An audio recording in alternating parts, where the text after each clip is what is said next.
studying the book of Genesis, titled In the Beginning.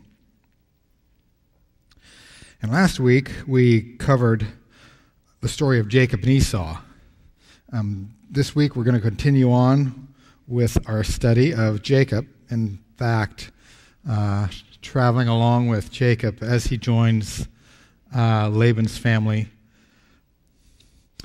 covering Genesis 27:41 through 31:55. If you'd like to follow along, I'll be reading quite a bit through these chapters. And so some of it will be on the screen behind me, and some of it I'll just read to you. So if you'd like to follow along with us, that's the section we'll be in. And I'll try to, as much as I can, highlight where we are in those chapters. Last week I said we covered the story of Jacob and Esau and how Jacob received the blessing from Isaac. And this is a story about two brothers and the trouble brothers can get into. At the beginning of the story, Isaac's wife, Rebekah, was childless. Isaac prayed to the Lord on behalf of his wife because she was childless. And the Lord answered his prayer. And we found out that he prayed how long? He prayed for 20 years for this to happen, which is a remarkable reflection on his faith. The two babies jostled each other within Rebekah, so she went to inquire of the Lord. And the Lord said to her, 2 nations are in your womb. 2 peoples from within you will be separated. One people will be stronger than the other, and the older will serve the younger. So as these boys were born and they grew up, Esau became a skillful hunter and a man of the open country, while Jacob was content to stay at home among his tents. So in verse 29, once when Jacob was cooking some stew, Esau came in from the open country famished, and he said to Jacob, "Quick, let me have some of that stew. I am famished." Jacob replied, "First, sell me your birthright." So Esau sold his birthright for food. This is just one indication about what kind of person Esau was. Now, as you recall, we talked about a birthright. A birthright in biblical times was given to the oldest firstborn son and the firstborn son of the father. The right was that the firstborn son took rank above his brothers and sisters. The law of Deuteronomy demands for the firstborn a double portion of the inheritance. So Jacob, in this case, wanted to be treated and receive the benefits of being the firstborn. It was a great honor. Who wouldn't want that? Jacob would then inherit both possessions and position within the family. But why would Esau give up that honor for a pot of food? Jacob made the request knowing that Esau despised his birthright and the responsibility that came with it. We saw in this story that Esau was impulsive, selling his birthright. He did not connect to the family, and he married foreign wives, which was a great disappointment to his parents. Last week we also learned that Abraham and Isaac were men of God and had great faith, but also that had their own flaws and weaknesses. But God still favored them and blessed them despite these weaknesses. Finally, in chapter 27, the story of Rachel and Jacob's deception to receive the blessing from Isaac that normally would have gone to the firstborn Esau. While God prophesied that Jacob would receive the blessing and that Esau would serve him, Rachel and Jacob went to great lengths to deceive and lie to Isaac about who he was blessing. But nevertheless, Isaac blessed Jacob. He went to him and kissed him. When Isaac caught the smell of the clothes, he blessed him and said this, "Ah, the smell of my son is like the smell of the field that the Lord has blessed. May God give you heaven's dew and earth's riches and abundance of grain and new wine. May nations serve you and peoples bow down to you."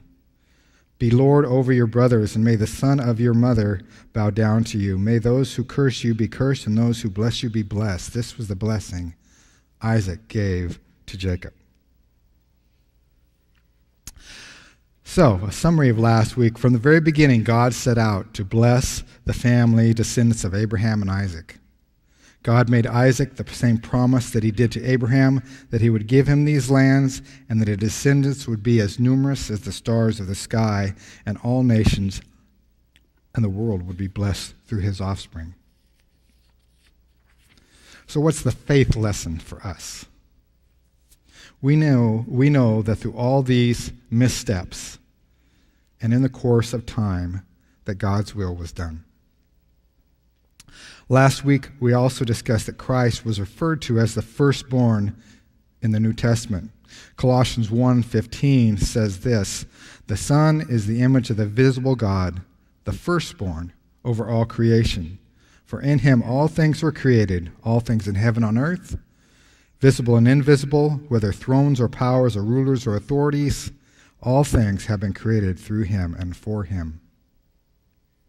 First, in referring to Christ as the firstborn, Paul has in mind preeminence or position or authority. We remember that the firstborn received authority, leadership, and would judge the family.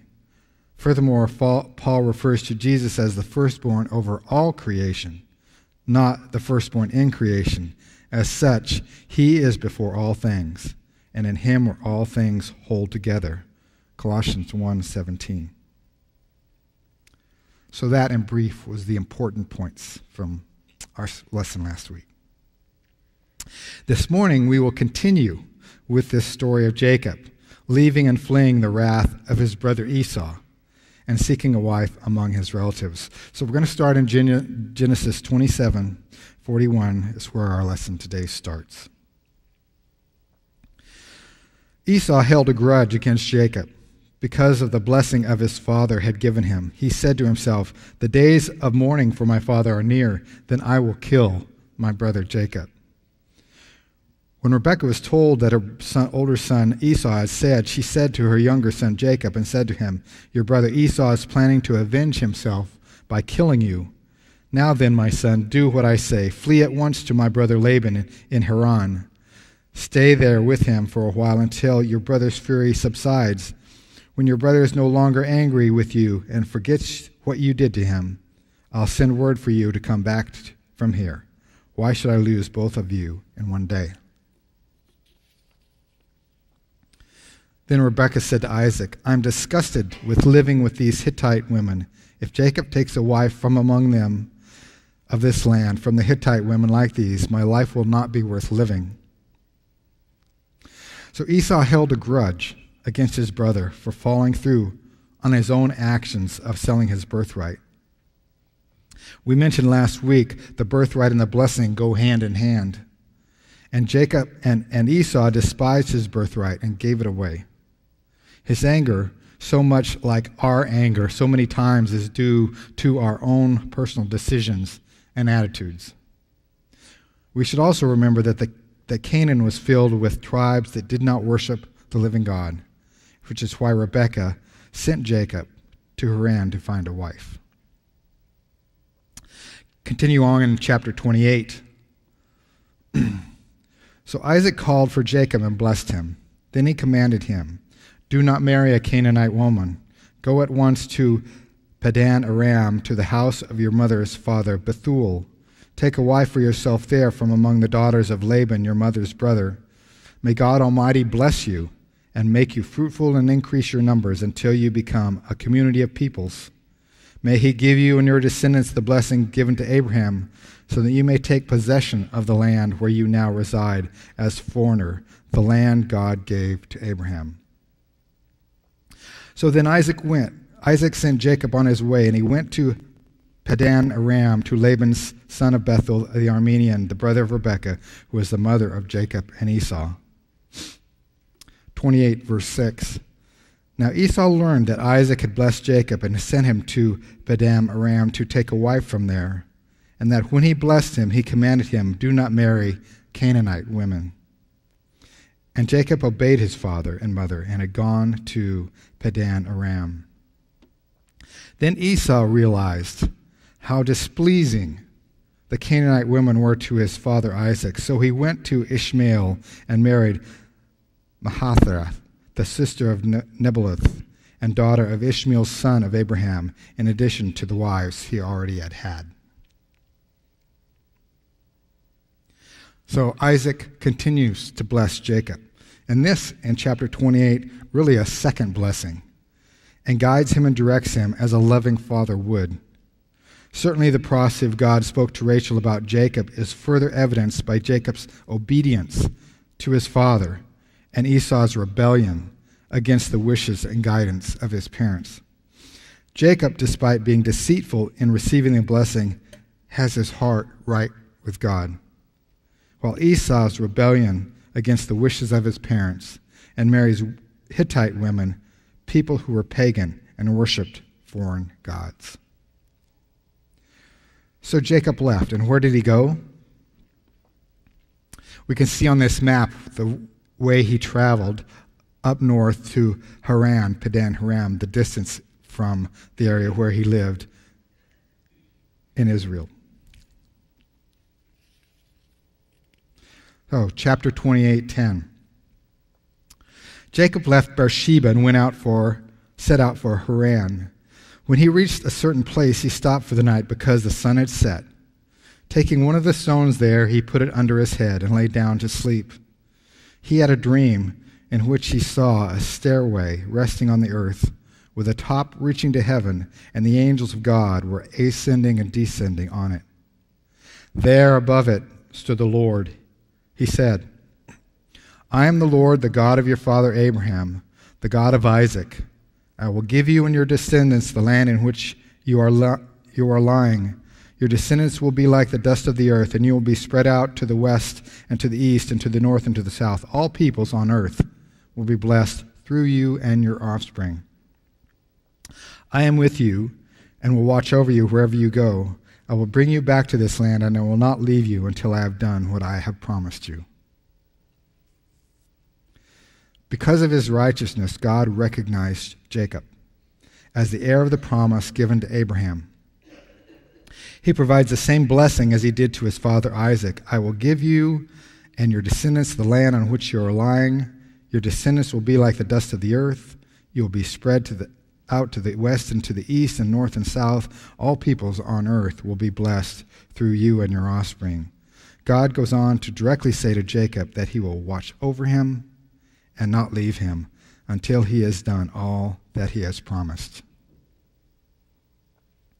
We remember this story as a very iconic and famous story, Jacob's ladder. Now, I don't know how many of you have ever visited Abilene Christian University or been a student there like I have. But a few years ago, one of the art teachers there, a man named Jack Maxwell, was inspired by this passage we just read and had an idea. There was an endowment that the university received as part was going to the art department. Mr. Maxwell said, "Sometimes we don't have to think small," so we didn't. He thought big. But the effort was also big in that it took 5 years to complete. A large area on campus was set aside, work began, and finally the sculpture was complete. Jacob's ladder. Angels ascending and descending.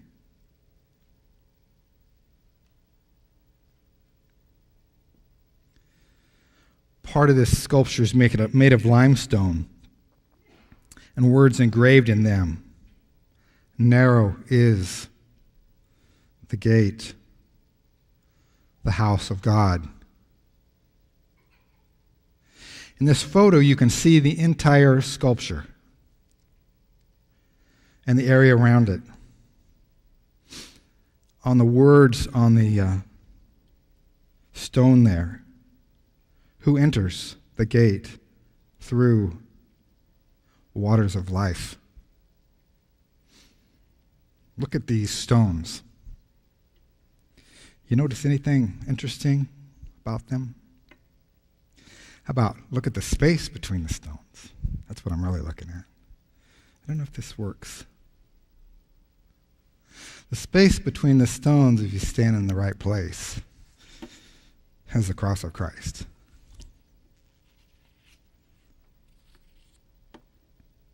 This part of campus is very quiet. And as people look and observe, they are silent.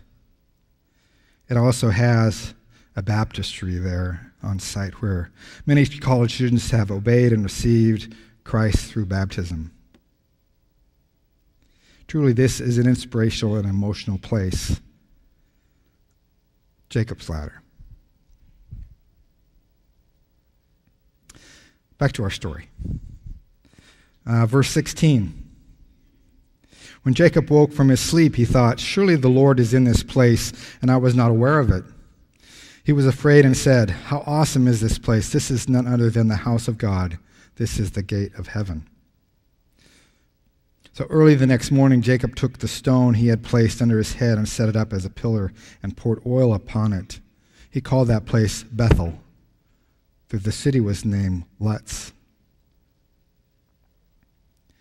Then Jacob made a vow, saying, "If God will be with me and will watch over me on this journey I am taking, and will give me food to eat and clothes to wear, so that I will return safely to my father's house, then the Lord will be my God, and this stone that I have set up as a pillar will be God's house.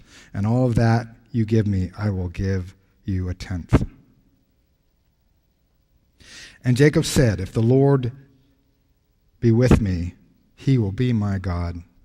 He has received the blessing from his father and has received from God the promise made to Abraham and Isaac.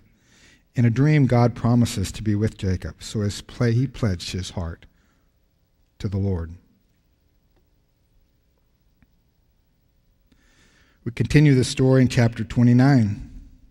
Jacob's rise in Padan Aram. When Jacob continued on his journey and came to the land of the eastern peoples, there he saw a well in open country, with 3 flocks of sheep lying near it because the flocks were watered from the well. The stone over the mouth of the well was large. When all the flocks were gathered there, the shepherds would roll the stone away from the well's mouth and water the sheep. Then they would return the stone to its place over the mouth of the well.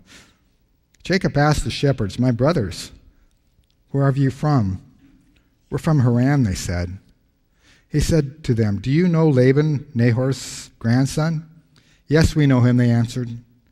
Then Jacob asked them, "Is he well?" "Yes, he is," they said, "and here comes his daughter Rachel with the sheep."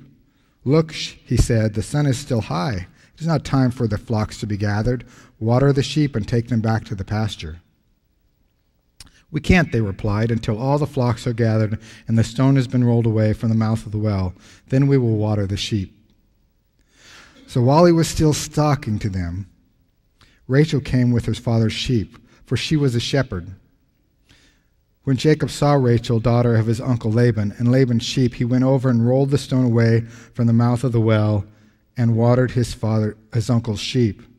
Then Jacob kissed Rachel and began to weep aloud. He had told Rachel he was a relative of her father's and son of Rebekah, so she ran and told her father. As soon as Laban heard the news about Jacob, his sister's son, he hurried to meet him. He embraced him and kissed him and brought him to his home, where Jacob told him all things.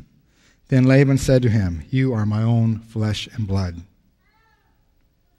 So at this point in the story, God is watching over Jacob. He arrives at his destination and helps a young woman who happens to be his relative. He then meets his uncle Laban. Things are going well for Jacob, since he has escaped the wrath of his brother Esau. Verse 14, after Jacob has stayed with him for a whole month, Laban said to him, "Just because you are a relative of mine, should you work for nothing? Tell me what your wages should be." Now Laban had 2 daughters. The name of the older one was Leah, and the name of the younger one was Rachel. Leah had weak eyes, but Rachel had a lovely figure and was beautiful. Jacob was in love with Rachel and said, "I will work for you 7 years, in return to your younger daughter, Rachel." So Jacob was following the will of his father and mother. Do not marry a Canaanite woman. So Jacob arranged to become part of his relative's family and begins to work with his uncle, Laban. Laban feels he should be rewarded for some of his wages, and Jacob, after a whole month, it says, wants his wages to be Laban's youngest daughter, Rachel. Maybe things were a little different back then, but after a whole month, Jacob is ready to marry Rachel. Laban said, "It is better that I give her to you than some other man. Stay here with me." So Jacob served 7 years to get Rachel, but they seemed like only a few days to him because of his love for her. Then Jacob said to Laban, "Give me my wife. My time is complete, and I want to make love to her." So Laban brought together all the peoples of the place and gave a great feast. But when evening came, he took his daughter Leah and brought her to Jacob, and Jacob made love to her. And Laban gave his servant Zilpah to his daughter as her attendant. When morning came, there was Leah. So Jacob said to Laban, "What is this you have done to me?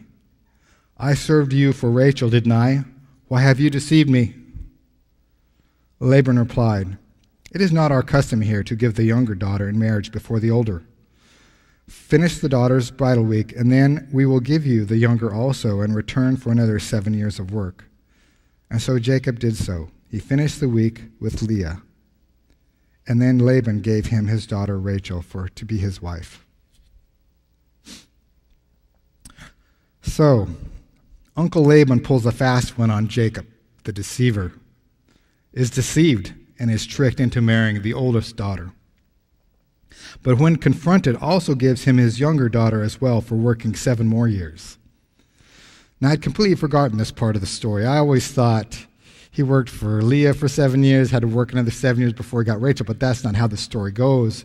If you look at it closely, he gets Rachel right away, like a week later. So in a short period of time, he's got 2 wives instead of 1.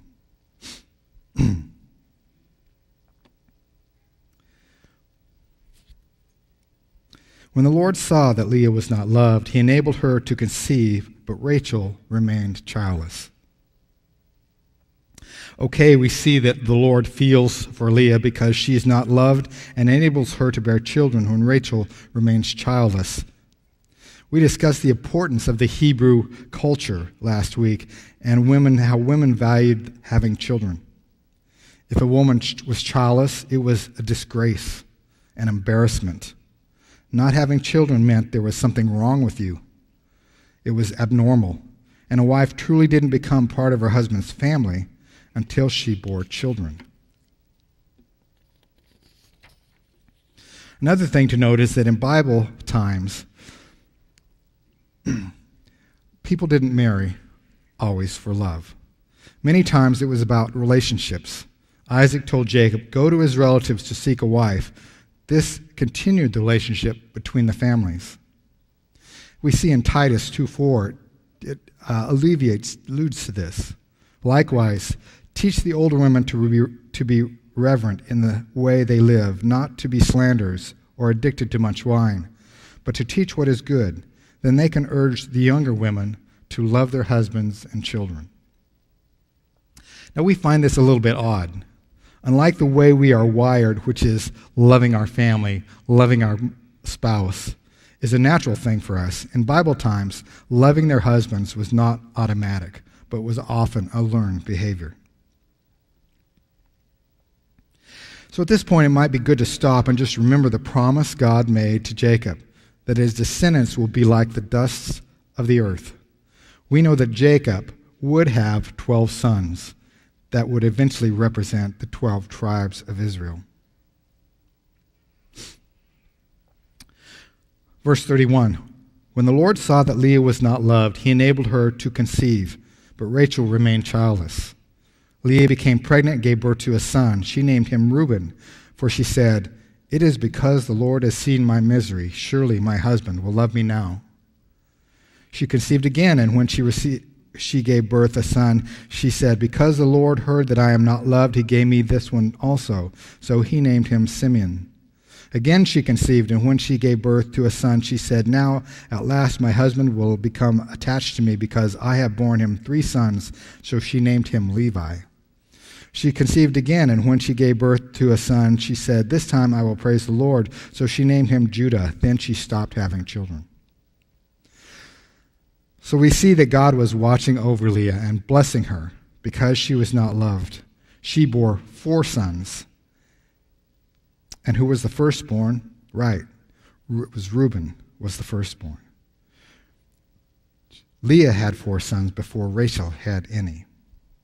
That's why we find in the next chapter, verse 1, chapter 30, verse 1, when Rachel saw that she was not bearing Jacob any children, she became jealous of her sister. And she said to Jacob, give me children or I'll die. Jacob became angry with her and said, am I in the place of God who has kept you from having children? Then she said, here is Bilhah, my servant. Sleep with her so that she can bear children for me, and I too can build a family through her. As we now see how important bearing children was, why did Rachel say, give me children or I'll die?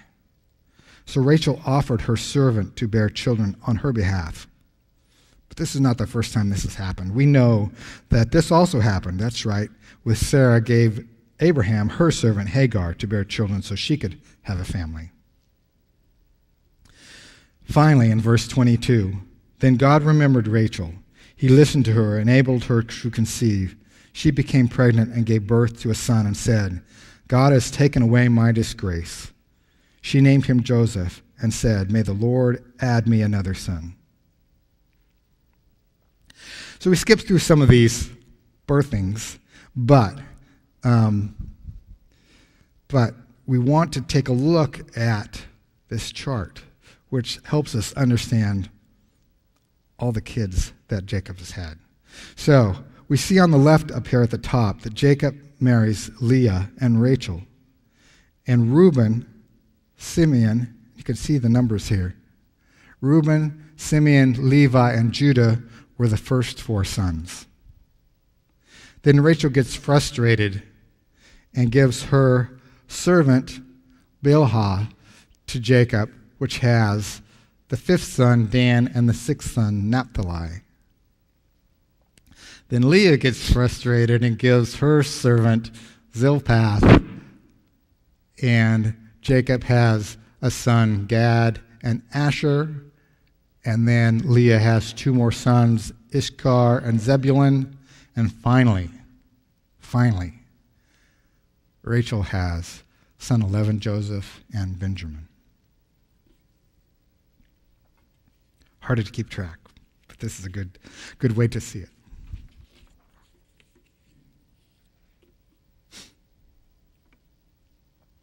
The next section in the remainder of chapter 30 and up through 31 is about Jacob seeks to go back to his homeland. So I'll be reading through some of this. Chapter 30, 25. After Rachel gave birth to Joseph, Jacob said to Laban, send me on my way so I can go back to my own homeland. Give me my wives and children for whom I have served you, and I will be on my way. Do you know how much work I have done for you? But Laban said to him, if I have found favor in your eyes, please stay. I have learned by divination that the Lord has blessed me because of you. He added, name your wages and I will pay them. But Jacob said to him, you know how I have worked for you and how your livestock fared under my care. The little you have before I came has increased greatly, and the Lord has blessed you wherever I have been. But now when may I do something for my own household? What shall I give you, he asked. Don't give me anything, Jacob replied. But if you will do this one thing for me, I will go tend your flocks and watch over them. Let me go through all your flocks today and remove them from every speckled and spotted sheep, every dark-colored lamb, and every spotted and speckled goat. They will be my wages, and my honesty will testify for me in the future. Whenever you check on your wages, you will have paid me. Any goat in my possession that is not speckled or spotted, or any lamb that is not dark-colored will be considered stolen." "Agreed," Laban said. "Let it be as you have said." That same day he removed all the male goats that were streaked and spotted, and all the speckled or spotted female goats, all that had white on them, and all the dark-colored lambs, and he placed them in the care of his sons. Then he put 3 days' journey between himself and Jacob, while Jacob continued to tend the rest of Laban's flocks.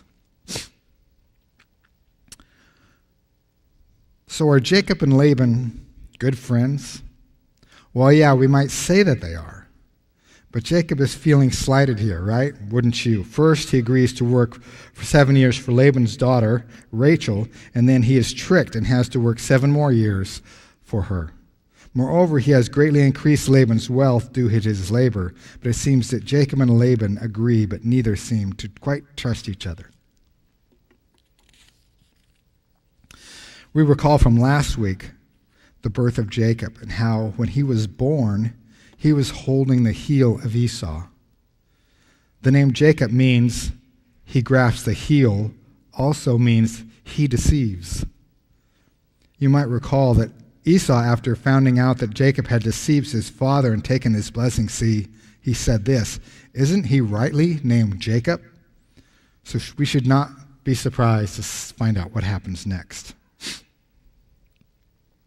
Chapter 37. Jacob, however, took fresh cut branches from poplar, almond, and plane trees and made white stripes on them by peeling the bark and exposing the white inner wood of the branches. Then he placed the peeled branches in all the watering troughs so that they would be directly in front of the flocks when they came to drink. When the flocks were in heat and came to drink, they mated in front of the branches, and they bore young that were streaked and speckled or spotted. Jacob set apart the young of the flocks by themselves, but made the rest face the streaks and dark-colored animals that belonged to Laban. Thus he made separate flocks for himself and did not put them with Laban's animals. Whenever the strong females were in heat, Jacob would place the branches in the troughs in front of the animals, so they would mate near the branches, but if the animals were weak, they would place them there. So the weak animals went to Laban, and the strong ones went to Jacob.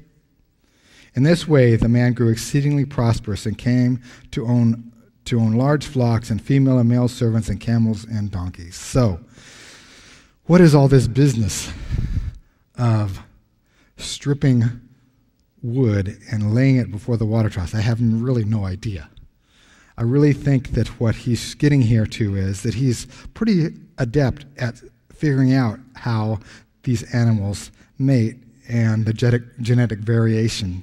So Jacob was pretty shrewd and crafty, and one more time lives up to his name, the deceiver.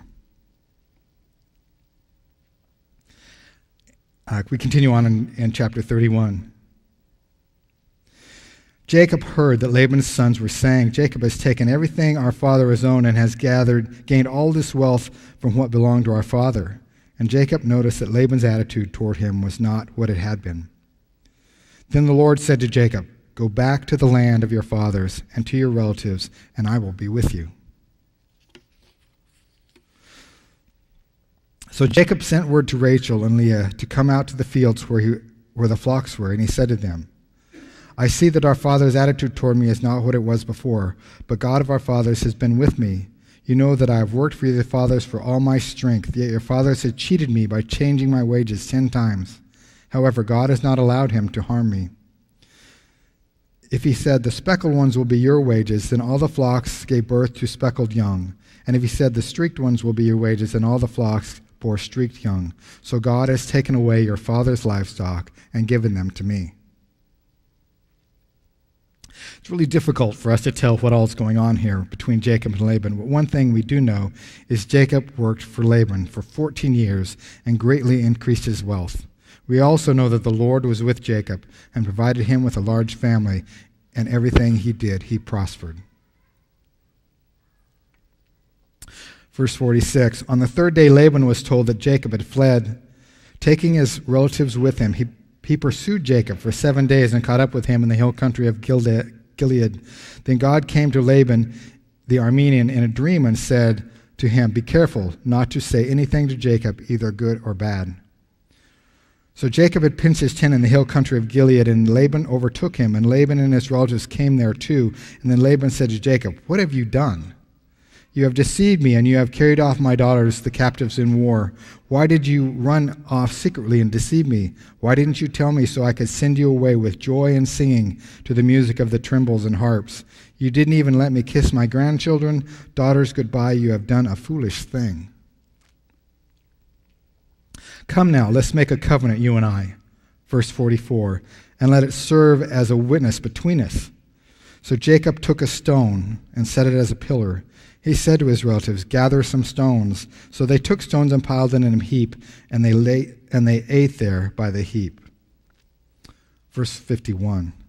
Laban also said to Jacob, "Here is this heap, and here is this pillar I have set up between you and me.